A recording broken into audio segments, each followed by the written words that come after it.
Atomic Habits, perubahan kecil yang memberikan hasil yang luar biasa. Cara mudah dan terbukti untuk membentuk kebiasaan baik dan menghilangkan kebiasaan buruk. Karya James Clear, terjual lebih dari 100.000 eksemplar di Indonesia, terbitan Gramedia. Pengantar, kisah saya.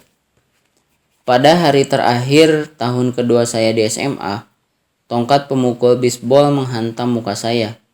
Ketika seorang teman mengambil giliran memukul, tongkat pemukul terlepas dari tangannya dan terbang ke arah saya sebelum menghantam langsung ke bagian di antara kedua mata saya. Saya tidak punya ingatan tentang peristiwa benturan yang dahsyat itu. Tongkat pemukul itu menghantam muka saya begitu kuat, sehingga hidung saya berubah bentuk menjadi seperti huruf U. Benturan itu membuat jaringan lunak otak saya terempas ke dinding dalam tengkorak saya. Dalam seketika, pembengkakan langsung menyebar ke seluruh kepala. Dalam sepersekian detik, hidung saya patah. Ada sejumlah fraktur tengkorak, dan ada 2 serpih kelopak mata yang rontok. Ketika membuka mata, saya melihat orang-orang menatap saya dan memburu untuk memberikan bantuan. Saya menunduk dan melihat bintik-bintik merah di baju saya. Salah seorang teman kelas membuka kaos dan memberikannya kepada saya. Saya memakainya untuk menyumbat darah yang mengucur deras dari hidung saya. Terguncang dan bingung. Saya tidak tahu seberapa serius cedera yang saya alami. Guru saya merangkul dan mengajak saya memulai perjalanan panjang dengan berjalan ke klinik sekolah, menyeberang lapangan, menuruni bukit, dan kembali ke gedung sekolah. Entah berapa orang yang memapah saya, membuat saya tetap tegak. Kami berjalan pelan-pelan. Tidak ada yang sadar bahwa setiap menit dalam situasi ini sangatlah penting. Setiba di klinik sekolah, perawat mengajukan serangkaian pertanyaan. Tahun berapa ini? 1998, jawab saya. Padahal seharusnya 2002. Siapa Presiden Amerika Serikat? Bill Clinton, kata saya. Jawaban yang benar adalah George W. Bush. Siapa nama ibu kandungmu? Saya terbata-bata. 10 detik berlalu, Pati, kata saya. Tak peduli pada kenyataan bahwa saya memerlukan 10 detik untuk mengingat nama ibu sendiri. Itulah pertanyaan terakhir yang saya ingat. Tubuh saya tak sanggup mengatasi pembengkakan cepat dalam otak saya, dan saya kehilangan kesadaran sebelum ambulans tiba. Sekian menit kemudian saya diangkut ke rumah sakit terdekat. Tak lama setelah tiba di sana, tubuh saya mulai gagal berfungsi. Sulit bagi saya untuk menjalankan fungsi-fungsi dasar seperti menelan dan bernafas. Saya mengalami serangan kejang pertama hari itu. Kemudian saya berhenti bernapas sama sekali. Sementara dokter bergegas memasok saya dengan oksigen. Mereka juga memutuskan rumah sakit daerah itu tidak memadai untuk menangani situasi saya dan meminta helikopter menerbangkan saya ke rumah sakit yang lebih besar di Cincinnati. Saya didorong keluar dari ruang gawat darurat menuju helipad di seberang jalan. Kereta dorong terguncang-guncang di sepanjang jalan ketika seorang perawat mendorong saya, sementara perawat lain tak henti memompakan oksigen. Ibu saya yang sudah tiba di rumah sakit beberapa saat sebelumnya naik ke helikopter menemani saya. Saya belum sadar dan tak mampu bernapas sendiri, sementara ibu saya terus memegangi tangan saya selama penerbangan. Ketika ibu saya menemani saya dalam helikopter, saya pulang untuk memberitahu saudara-saudara saya. Dengan berkaca-kaca ia mengatakan kepada adik perempuan saya bahwa ia tidak bisa ikut dalam acara kenaikan kelas adik saya malam itu. Setelah menitipkan adik-adik saya kepada keluarga dan teman, ia berkendara ke Cincinnati untuk menemani ibu saya. Ketika saya dan ibu saya mendarat di atap rumah sakit, sebuah tim terdiri atas hampir 20 dokter dan perawat langsung menjemput saya di helipad dan mendorong saya ke trauma unit. Saat itu pembengkakan di otak saya telah begitu parah sehingga saya berulang kali mengalami kejang. Tulang hidung saya perlu diperbaiki, tapi kondisi saya tidak mendukung untuk menjalani operasi. Setelah sekali lagi mengalami kejang, pada hari ketiga, saya sengaja dibuat koma dan bernapas dengan menggunakan bantuan ventilator. Orang tua saya bukan pertama kali ke rumah sakit ini. 10 tahun sebelumnya, mereka datang ke gedung yang sama di lantai dasar setelah adik perempuan saya didiagnosis menderita leukemia pada usia 3 tahun. Saya 5 tahun kala itu. Adik laki-laki saya baru 6 bulan. Setelah 2,5 tahun menjalani kemoterapi, pengambilan cairan tulang belakang dan biopsi sumsum, adik perempuan saya akhirnya keluar dari rumah sakit dengan bahagia, sehat dan bebas dari kanker. Dan sekarang, setelah 10 tahun menjalani hidup normal, orang tua saya harus kembali ke tempat yang sama bersama anak yang berbeda. Sementara saya sengaja dibuat koma, rumah sakit mendatangkan rohaniwan dan pekerja sosial untuk menghibur orang tua saya. Ya, orang yang sama yang pernah menemani mereka 10 tahun yang lalu setelah tahu adik saya menderita kanker. Ketika siang berubah menjadi malam, beberapa mesin membuat saya tetap hidup. Orang tua saya berusaha tidur di karpet rumah sakit. Mereka sangat kelelahan, tapi bolak-balik terbangun dengan rasa cemas. Belakangan ibu saya bercerita, itu malam paling buruk yang pernah kualami. Sembuh. Syukurlah. Esok paginya saya mampu bernapas lagi sampai ke tingkat yang membuat para dokter berani melepaskan saya dari kondisi koma. Ketika akhirnya kesadaran saya kembali, ternyata saya kehilangan kemampuan mencium bau. Sebagai uji, seorang perawat meminta saya meniup dengan hidung kemudian mengendus sekotak jus apel. Indera penciuman saya kembali, tapi yang di luar dugaan, aksi mengembus napas kuat-kuat ternyata memaksa udara menembus bocor pada tulang kelopak mata dan mendorong mata kiri saya keluar. Bola mata saya keluar dari rongga orbitalnya dan tidak lepas hanya karena masih ada saraf yang menghubungkannya dengan otak. Menurut dokter mata, bola mata saya perlahan-lahan akan kembali ke tempat semula, sejalan dengan terlepasnya udara yang terjebak. Tapi entah berapa lama waktu yang diperlukan. Saya dijadwalkan menjalani operasi 1 pekan kemudian, yang berarti saya masih harus beristirahat beberapa waktu lagi. Saya seperti petinju yang babak belur dalam turnamen itu, tapi saya boleh meninggalkan rumah sakit. Saya pulang dengan hidung patah, belasan fraktur pada wajah, dan mata kiri yang nyaris lepas. Bulan-bulan berikutnya terasa sulit. Rasanya seolah-olah segala sesuatu dalam hidup ditunda sejenak. Selama beberapa pekan penglihatan saya ganda, dan saya secara harfiah tidak bisa melihat lurus ke depan. Sebulan lebih kemudian bola mata saya akhirnya kembali ke posisi normalnya. Karena kadang masih kejang-kejang dan penglihatan masih bermasalah, 8 bulan kemudian saya baru dapat mengendarai mobil lagi. Saat fisioterapi, saya melatih pola-pola motorik dasar seperti berjalan mengikuti garis lurus. Saya bertekad tidak membiarkan kecelakaan itu meruntuhkan semangat saya. Tapi tak jarang saya merasa tertekan dan sangat galau. Perih sekali rasanya ketika sadar betapa jauh jalan yang harus saya tempuh untuk kembali ke lapangan bisbol 1 tahun kemudian. Bisbol selalu menjadi bagian utama dalam hidup saya. Ayah saya pernah bermain untuk sebuah klub liga kecil bernama St. Louis Cardinals dan saya mempunyai mimpi untuk bermain secara profesional. Setelah rehabilitasi selama berbulan-bulan, yang saya inginkan lebih dari yang lain adalah kembali ke lapangan. Namun, upaya kembali ke lapangan bisbol tidaklah mulus. Ketika musim pertandingan digelar, saya satu-satunya siswa tahun pertama yang tidak lolos ke tim bisbol utama. Saya pernah bermain bersama siswa tahun kedua pada kejuaraan tim cadangan.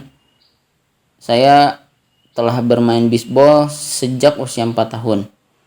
Dan bagi seseorang yang telah sangat berpengalaman dalam olahraga ini, tidak lolos ke tim utama sangatlah memalukan. Saya masih ingat sekali peristiwa hari itu.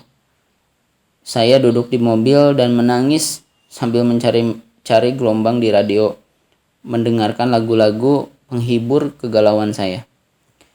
Setelah setahun tanpa rasa percaya diri, pada tahun keempat saya berusaha masuk ke tim utama lagi, tapi jarang berhasil di lapangan. Secara keseluruhan, saya memainkan 11 inning dalam pertandingan bisbol tim utama, hampir tidak mencapai 1 game pun. Terlepas dari karir bisbol yang kurang cemerlang di SMA, saya masih percaya dapat menjadi pemain besar. Dan saya tahu supaya segalanya membaik, sayalah satu-satunya yang bertanggung jawab untuk mewujudkannya. Titik perubahan datang 2 tahun setelah kecelakaan itu. Ketika saya mulai kuliah di Denison University, itu awal baru dan di situ untuk pertama kalinya saya menemukan kekuatan dahsyat kebiasaan-kebiasaan kecil. Bagaimana saya belajar tentang kebiasaan? Kuliah di Denison adalah salah satu keputusan terbaik saya dalam hidup. Saya mendapat posisi dalam tim bisbol dan walaupun berada di urutan terbawah sebagai mahasiswa baru, kegembiraan saya meluap-luap. Meskipun sempat kacau ketika di SMA, saya berhasil menjadi atlet universitas. Saya sadar belum akan dimainkan dalam tim bisbol dalam waktu dekat. Jadi saya berfokus pada upaya mengatur diri. Sementara teman-teman begadang untuk mengobrol atau bermain video game, saya membangun kebiasaan tidur yang baik dengan tidur lebih dini setiap malam. Di dunia asrama mahasiswa yang serba bebas dan jorok, saya bertekad membuat kamar saya tetap bersih dan rapi. Perbaikan-perbaikan ini remeh, tapi memberi saya kesan mampu mengendalikan hidup. Saya mulai merasa percaya diri lagi. Dan kepercayaan diri yang meningkat ini berimbas ke kelas karena kebiasaan belajar saya ikut membaik dan saya berusaha meraih A untuk semua mata kuliah selama tahun pertama.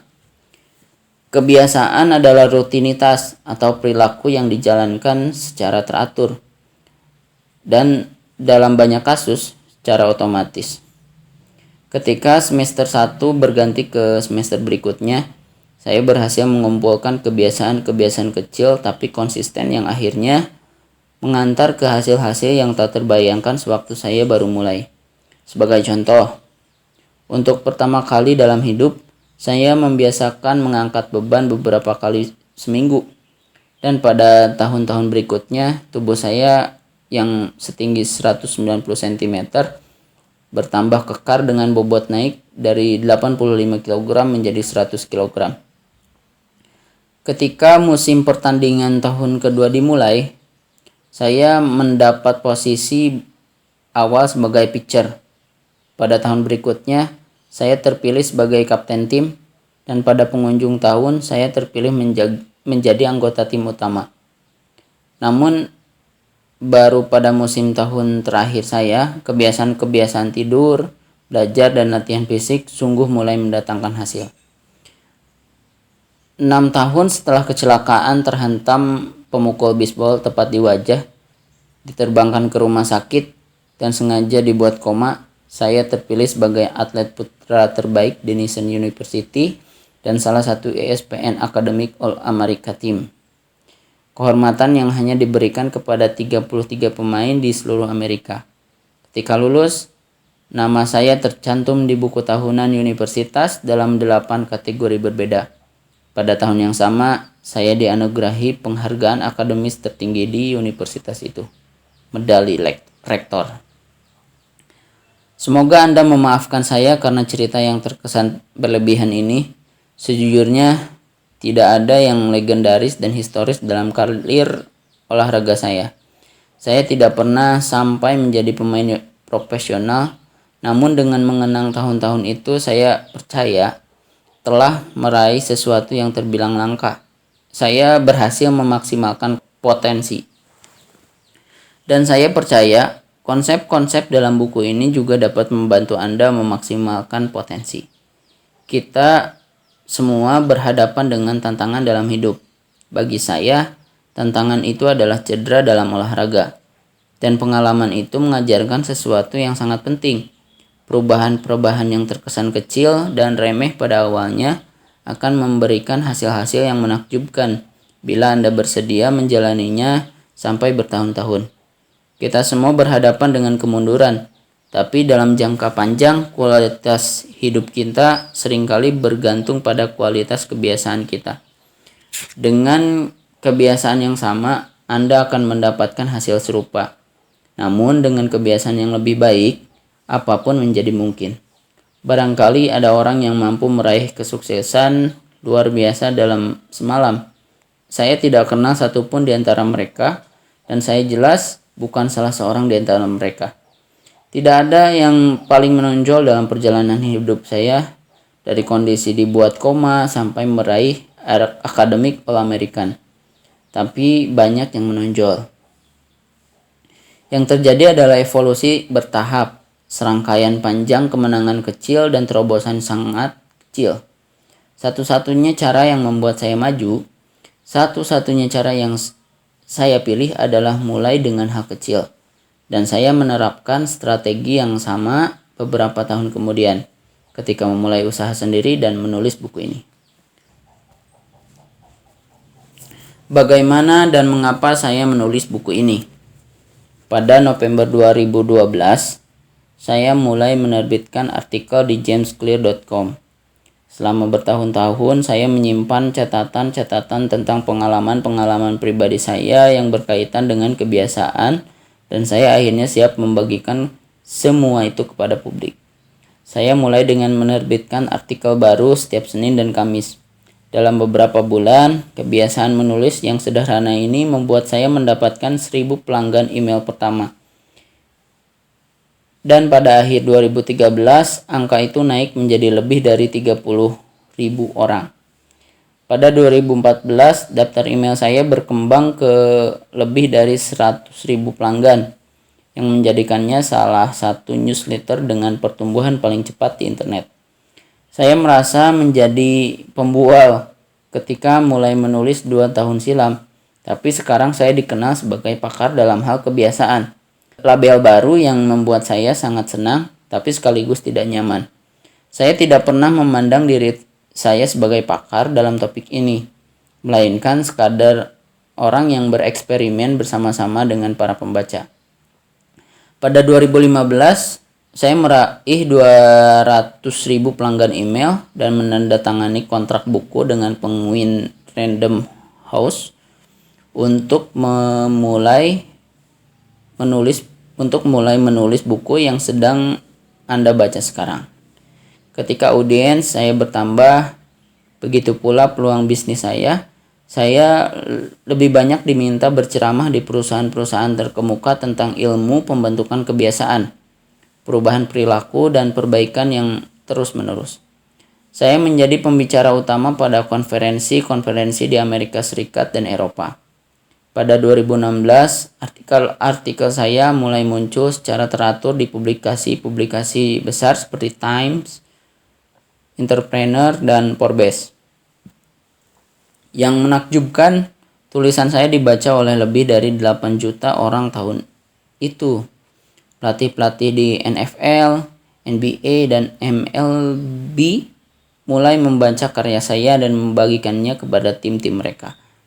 Pada awal 2017, saya meluncurkan Habits Academy yang menjadi landasan pelatihan perdana bagi organisasi-organisasi dan individu-individu yang tertarik membangun kebiasaan-kebiasaan yang lebih baik dalam hidup dan pekerjaan.